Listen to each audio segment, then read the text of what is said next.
Hi welcome to our channel. ఎన్నికల వ్యవస్థలో వివిధ సంస్థలు సర్వే సంస్థలు ఏ పార్టీ గెలవబోతుంది అనేది సర్వేలు చేసి చెప్తుంటాయి. అయితే అన్ని సంస్థల సర్వేలు సక్సెస్ కావు, అన్ని సంస్థల సర్వేలు ఫెయిల్యూర్ కావు. అయితే వీటి లోపల శాస్త్రీయత ఎంత మేరకు ఉంది అని తెలుసుకోవడానికి ప్రయత్నం చేద్దాం. ఈ విషయంపై మనతో చర్చించడానికి సీనియర్ జర్నలిస్ట్ శ్రవణ్ కుమార్ గారు ఉన్నారు. శ్రవణ్ కుమార్ గారు, చాలా సంస్థలు సర్వేలు నిర్వహించి పలానా పార్టీ గెలవబోతుంది సర్వే ఫలితాలు వెల్లడిస్తుంటాయి. వాటి లోపల ప్రతిదీ సక్సెస్ కాదు, ప్రతిదీ ఫెయిల్యూర్ కాదు. యాక్చువల్గా ఈ సర్వేలను ఈ ప్రజాస్వామ్య వ్యవస్థలో ఎంతవరకు నమ్మొచ్చు? దాదాపు 17 ఏళ్ళ సర్వేల అనుభవం ఉంది కదా, మీ అభిప్రాయం ఏమిటి? ఆంధ్రప్రదేశ్లో ఎన్నికలు దగ్గర పడుతున్నాయి. గతంలో రెండు కూడా ఒకేసారి ఏర్పడే రాష్ట్రాల్లో ఎన్నికలు ఇద్దరికి కూడా ఒకేసారి జరిగింది. కానీ 2019లో కేసీఆర్ గారు 8 నెలల ముందుకే వెళ్ళిపోయి రద్దు చేసుకోవడం వల్ల వాళ్ళకు మనకు కొంచెం గ్యాప్ వస్తున్నమాట వాస్తవం. కానీ పార్లమెంట్ ఎన్నికలతో పాటు అసెంబ్లీ ఎన్నికలు కూడా ఆంధ్రప్రదేశ్లో వస్తున్నాయి. ప్రస్తుతానికైతే ఎన్నికల కోడ్ రాలేదు, ఎన్నికల షెడ్యూల్ ప్రకటించలేదు. కానీ సాధ్యమైనంత వరకు మార్చి ఎండింగ్లో నుంచి ఏప్రిల్ 1st వీక్ వరకు తతంగంత ఫినిష్ అయ్యేలా ఉంటుంది. అంటే మనం గెస్ట్ చేయొచ్చు, మార్చి 2nd వీక్ నుంచి ఎన్నికల హడావుడి ఉంటుంది.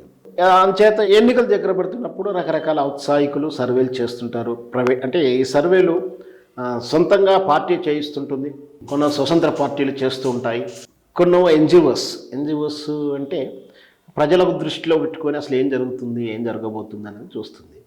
ప్రభుత్వం కూడా చేసుకుంటుంది, ఇంటెలిజెంట్ రిపోర్ట్ అంటాం దాన్ని, వాళ్ళ అంత రూపంలో చేస్తుంది. సో సర్వేలు రకరకాల ఔత్సాహిక ఇప్పుడు ఈ మధ్యకాలంలో ఎక్కువ వింటా ఉన్నాం సర్వేలు. అంటే ఈ సర్వేల్లో కూడా 2 రకాల సర్వేలు వచ్చాయి.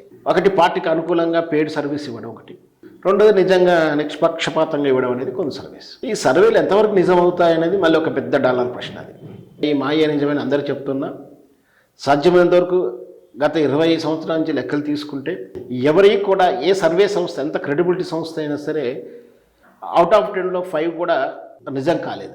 అంటే ఒక 10 రిపోర్ట్స్ ఇస్తే ఎన్నేళ్ళ నుంచి ఏ రాష్ట్ర వ్యాప్తంగా ఇచ్చినా దేశవ్యాప్తంగా ఇచ్చినా వాళ్ళు ఒక 10 రిపోర్ట్స్ ఇస్తే ఒక 5 కూడా సక్సెస్ కాలే, అంటే యాస్టిక్ జరగలేము. అంటే ఒకసారి అవుతాయి, ఒకసారి జరగకపోవచ్చు, ఒకసారి అవుతాయి, ఒకసారి జరగకపోవచ్చు. సో దగ్గరికి వెళ్తాయి, అక్యురేట్గా వెళ్ళినవి కూడా సందర్భాలు తక్కువ ఉంటాయి. సో సర్వేలు నమ్మాలా వద్దా అనేది కూడా ఒక ప్రశ్న.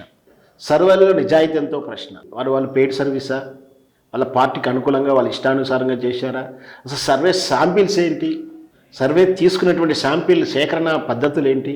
కొందరు ఆఫీస్ గదుల్లోనే కూర్చొని టైప్ చేసి సర్వే రిపోర్ట్స్ అని ఇచ్చే విధానం కూడా చూస్తున్నాం. అయితే ఇవి ఎంతవరకు నిజం అంటే అందుకే ఫెయిల్ అవుతున్నాయని నా ఉద్దేశం. అన్నిటికన్నా నాకున్నటువంటివి సుమారు 15 నుంచి 18 సంవత్సరాల రాజకీయ ఎన్నికల పొలిటికల్ విధానంలో నాకు అనుభవం ఉంది.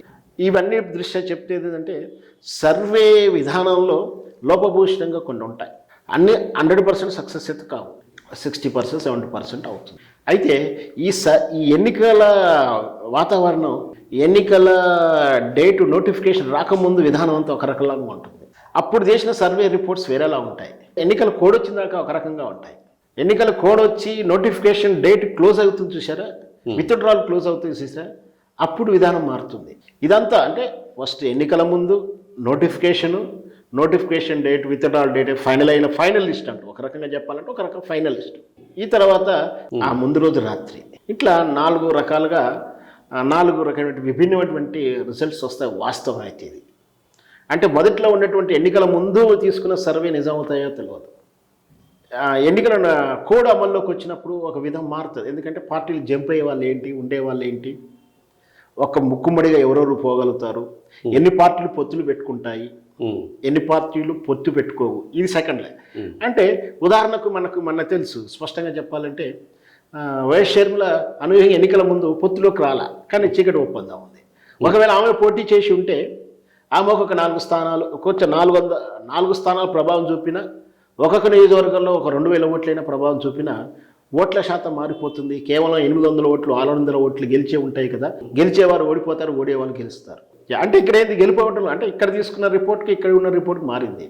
అలాగే ఇంకొకటి ఎన్నికల నోటిఫికేషన్ డేట్ క్లోజ్ అయిపోయి విత్డ్రాల్ క్లోజ్ అయినా ఫైనల్ లిస్ట్ అవుతుంది కదా, అప్పుడు క్లారిటీ వస్తుంది. అదేమిటి అంటే ఒక అభ్యర్థిని పోలినటువంటి గుర్తులు ఇంకా ఇతరులకు ఏమొచ్చాయి, ఎంతమంది పోటీ చేస్తున్నారు, కులాల వారీగా ఎన్ని ఓట్లు విభజన జరగగలుగుతుంది, ఫైనల్ లిస్టులో ఎవరు చీకటి ఒప్పందం, ఎవరు బహిరంగ ఒప్పందాలు, ఎవరు బినామీలు, ఎవరు ఎట్లా రెబల్స్ ఎవరెవరు పోటీ చేస్తున్నారు. ఇక్కడ ఉదాహరణకు ఇక్కడ బీఆర్ఎస్ పార్టీ అతడు పోటీ చేసిన ఆయన టికెట్ రాకపోవడం వల్ల ఆయన పోటీ చేస్తాడు.